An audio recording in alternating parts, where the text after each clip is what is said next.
Assalamualaikum warahmatullahi wabarakatuh. Kawan-kawan sekalian yang saya hormati, kembali kita berjumpa di Jejak Semesta 65 Channel. Dan semua kita berharap, khususnya saya berharap bahwa kita semua dalam keadaan lindungan Tuhan Yang Maha Kuasa, sehingga kita dapat menjalankan aktivitas kita sehari-hari dengan lancar dan baik. Kawan-kawan sekalian, kali ini kita akan membacakan satu lagi risalah dari Syekh Mahyuddin Ibnu Arabi yang risalah ini tercantum di dalam kitab Futuhat Al-Makkiyah jilid keempat. Judul risalah ini adalah syafaat atau pertolongan teragung dari Tuhan, bukan Tuhan ya, Tuhan penghulu manusia di hari kiamat. Tuhan penghulu manusia bagi kita, dan dalam kepercayaan kita, karena itu juga ada hadisnya, adalah Nabi Agung Muhammad Sallallahu Alaihi Wasallam. Jadi judulnya syafaat teragung dari Tuhan penghuni manusia di hari kiamat. Judul risalahnya.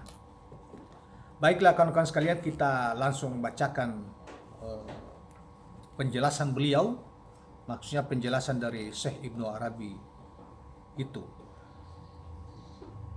Ketika manusia telah bangkit dari bumi,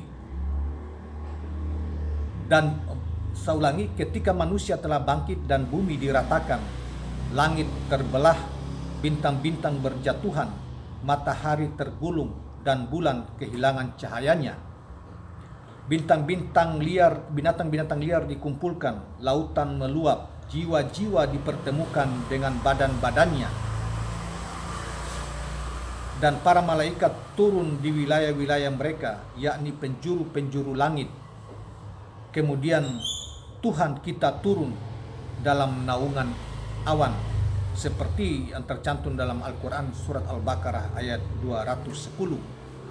Dan terdengar penyeru yang menyerukan, "Wahai orang-orang yang selamat dan bahagia." Lalu ia mengambil 3 kelompok yang kami sebutkan sebelumnya. Setelah itu keluar leher dari api neraka. Menangkapi 3 kelompok yang kami sebutkan sebelumnya, manusia berkumpul seperti gelombang, panas bertambah luar biasa, manusia tenggelam oleh keringatnya sendiri. Kesusahan semakin melanda, situasi begitu mencekam dan orang-orang terdiam dalam kebingungan. Hingga tak kau dengar apa-apa kecuali suara bisikan, seperti Al-Quran. Demikian Al-Quran surat 20 ayat 108. Kemudian didatangkanlah neraka jahanam dan manusia berhenti menunggu begitu lama dan tak tahu apa yang diinginkan Al-Haq dengan mereka. Lalu Rasulullah SAW menceritakan, manusia sambil memanggil satu sama lain, "Kemarilah, mari kita pergi ke ayah kita Adam alaihissalam. Kita minta agar beliau memohonkan kepada Allah Subhanahu wa taala bagi kita supaya dia mau membebaskan kita dari keadaan kita saat ini. Sungguh kita sudah menunggu begitu lama." Lalu mereka mendatangi Nabi Adam alaihissalam dan meminta beliau untuk melakukan hal tersebut. Tetapi Nabi Adam alaihissalam berkata, "Sesungguhnya Allah SWT hari ini benar-benar marah dengan kemarahan yang belum pernah dia luapkan sebelumnya dan tidak akan dia luapkan lagi setelahnya." Dan beliau menyebutkan kesalahan-kesalahannya dan merasa malu untuk meminta kepada Tuhannya. Kemudian manusia mendatangi Nabi Nuh alaihissalam dengan tujuan serupa. Dan beliau pun mengatakan hal yang sama kepada mereka seperti dikatakan Nabi Adam alaihissalam. Beliau menyebutkan doa beliau untuk kaumnya dan perkataannya, sebagaimana termuat di dalam Al-Quran surat 71 ayat 27 yang artinya, niscaya mereka tidak akan melahirkan kecuali anak yang berbuat maksiat dan benar-benar kafir. Letak kesalahan beliau ada pada perkataan tersebut, bukan pada doa yang beliau panjatkan bagi mereka dari segi ia sebagai doa.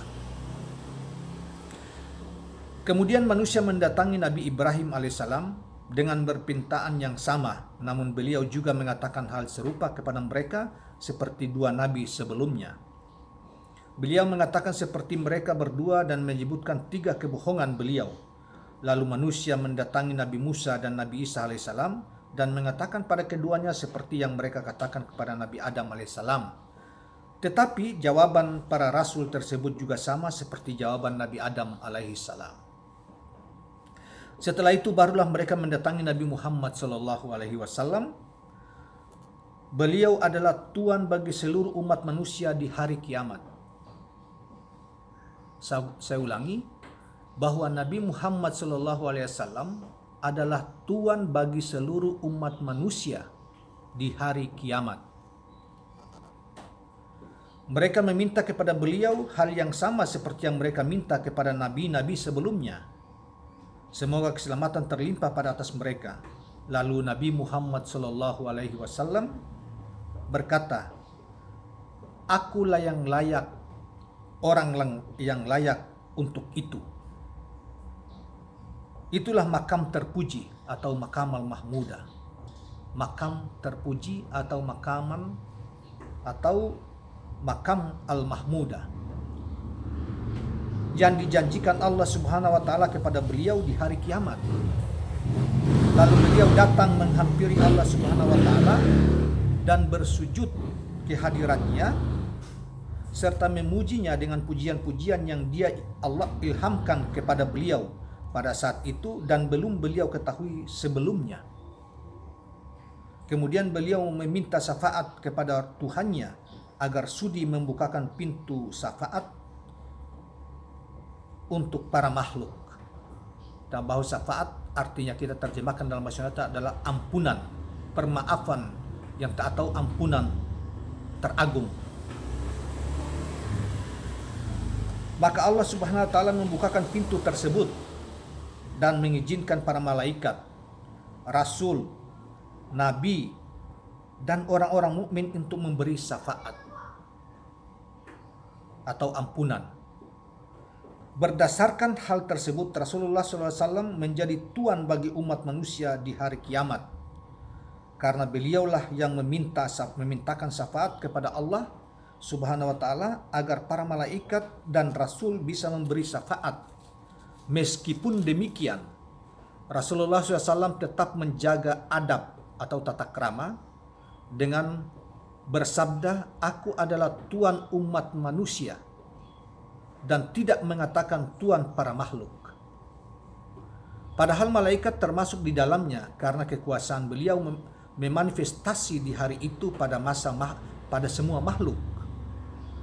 Hal ini karena semua makam atau kedudukan atau keadaan seseorang, para nabi seluruhnya terkumpul di dalam diri beliau sallallahu alaihi wasallam, meskipun beliau tidak menampakkan pada para malaikat yang ditampakkan oleh Nabi Adam alaihissalam kepada mereka berupa keistimewaan dengan ilmu tentang seluruh nama-nama.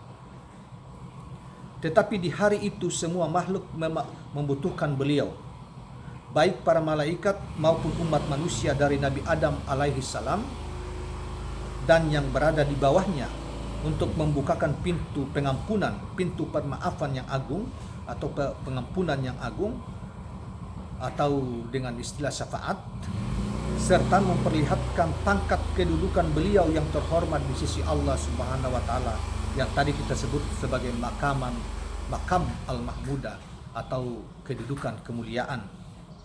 Karena keperkasaan ilahi dan kekuasaannya yang maha agung telah membuat semuanya terdiam dan tak berani berbicara pada saat itu. Kedudukan ini serupa dengan kedudukan Nabi Adam alaihissalam di hadapan malaikat, atau bahkan lebih agung lagi. Karena pada hari itu kebutuhan untuk hal tersebut amat sangat mendesak. Seiring dengan disebutkannya amarah ilahi yang al-haq bertajalli di dalamnya pada hari itu. Situasi seperti ini tidak terjadi pada peristiwa yang dialami Nabi Adam alaihissalam bersama para malaikat.